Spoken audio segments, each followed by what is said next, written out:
So guys, andito na tayo sa loob ng Magic Cellphone ko.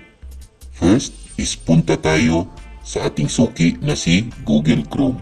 Itap natin yung Google Chrome. Tapos i-search o i-type ang YouTube.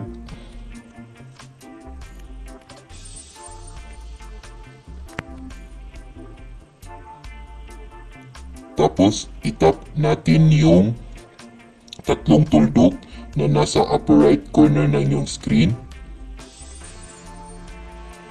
Tapos hanapin mo at itap ang desktop site.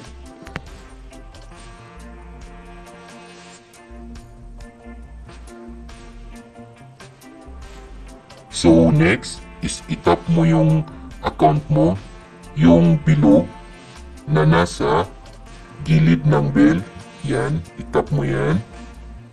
Yan yung account mo.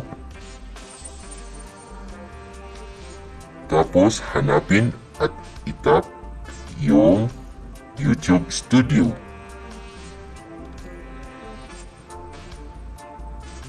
Wait lang po. Medyo mahina yung net natin. Tapos hanapin mo yung settings na icon. Ito yun o, nasa baba, banda. Yan. Yan yung settings icon natin. Yan. Tapos may lalabas na general, channel, upload defaults, permissions, community. Itap mo yung channel. Yan.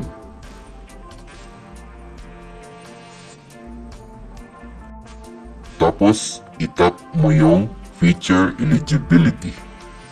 Yan, itap mo yan.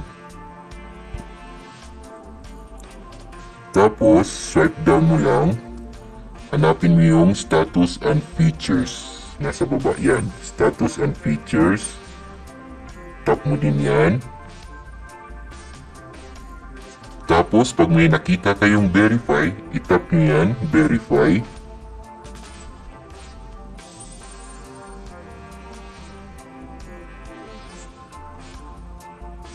Tapos may lalabas na account verification step 1 of 2. So select your country. So ako nasa Jordan. Then how should we deliver the verification code to you? Call me with an automated voice message or text me the verification code. So ako pipiliin ko yung text me verification code.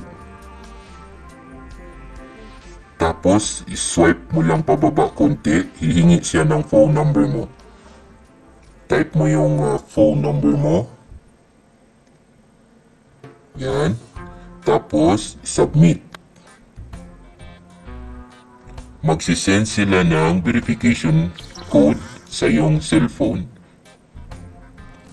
Tapos i-type mo yung verification code na na-receive mo.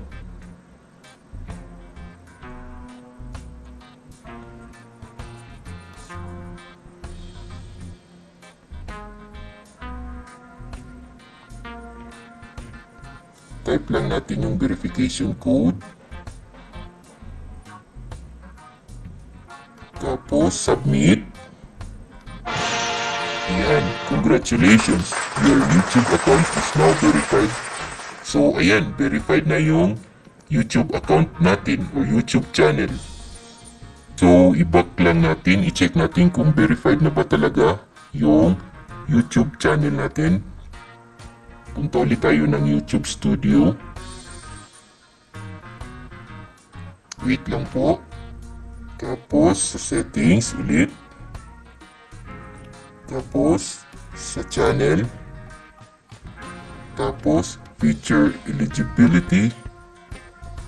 Tapos status and features. So ayan, kikita natin na verified na yung YouTube channel natin.